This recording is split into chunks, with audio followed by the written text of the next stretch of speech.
Terima kasih Pak Menko dan terima kasih kepada Ibu Menlu. Saya hanya bagian menambahkan karena yang umum-umum tadi disampaikan oleh Ibu Menlu dan Pak Menko. Teman-teman media yang saya hormati, bahwa tadi beberapa agenda lain yang belum disampaikan oleh Pak Menko adalah terkait dengan forum CEO, di mana salah satu tujuan kunjungan Bapak Presiden ke Jepang juga dalam melakukan kunjungan ekonomi, khususnya investasi. Alhamdulillah kita bisa membuat deal bisnis dan bisa direalisasikan di tahun depan sebesar 75,4 triliun, 5,2 miliar US dollar atau setara 75,4 triliun. Ini investasi baru, khususnya investasi di bidang pembangunan metanol, kemudian pembangunan ekspansi mobil, kemudian energi baru terbarukan. Dalam arahannya Bapak Presiden menemui sekitar 10 CEO perusahaan di Jepang yang sudah ternama dan bahkan sudah beroperasi di Indonesia. Ada yang sebelum Indonesia merdeka pun sudah ada, dan sampai sekarang itu mereka menyampaikan rasa kepuasan kepada pengelolaan investasi sekarang, khususnya terkait dengan Undang-Undang Cipta Kerja, karena tidak ada komplain tadi, kita tanyain satu persatu. Dan yang kedua juga adalah bagaimana bisa melakukan percepatan pembangunan khususnya untuk di bidang oil and gas di Impact, yaitu di Blok Masela. Ini Bapak Presiden kita tahu semua bahwa ada konsorsium dari Impact ini keluar, dan Bapak Presiden tadi sudah memerintahkan untuk yang keluar itu digantikan oleh pengusaha nasional, baik itu lewat INA maupun lewat BUMN. Harapannya adalah kalau ini mampu kita bisa lakukan, ini akan mampu menciptakan produksi migas dan pertumbuhan ekonomi nasional.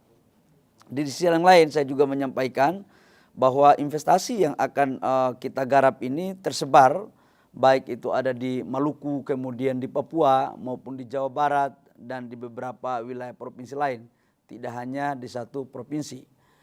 Teman-teman media, saya juga menyampaikan bahwa apa yang tadi kita mengikuti proses penjelasan dari teman-teman CEO kepada Bapak Presiden, ini adalah buah dari kerja keras pemerintah Indonesia di bawah kepemimpinan Bapak Presiden dalam mendorong reform terhadap berbagai regulasi yang selama ini menjadi suatu hambatan, dan ini berlahan-lahan buahnya udah mulai bagus. Yang kedua, dalam kegiatan tadi itu juga untuk kemudian membantah kalau ada persepsi bahwa seolah-olah Indonesia itu hanya fokus kepada salah satu negara tertentu untuk investasi. Bapak Presiden memerintahkan bahwa semuanya harus dibuka bebas, silakan berkompetisi. Dan kehadiran kita di Jepang ini adalah sebuah bukti nyata bahwa kita juga tidak hanya menawarkan kepada negara tertentu. Bahkan tadi Bapak Presiden secara tegas menyampaikan dalam arahan pembukanya kepada CEO bahwa silakan mengurus investasi, kalau ada masalah nanti silakan ke Kementerian Investasi, Pak Menko, dan terakhir kalau memang tidak bisa kita selesaikan nanti Bapak Presiden sendiri yang akan membantunya. Ini adalah sebuah komitmen besar dari Bapak Presiden untuk bagaimana membuka ruang bagi para pelaku-pelaku usaha atau investor dari Jepang. Sudah barang tentu norma kaidah aturan tetap kita akan jadikan sebagai referensi dalam implementasi. Yang berikut juga adalah terkait dengan persoalan khususnya untuk Sojit.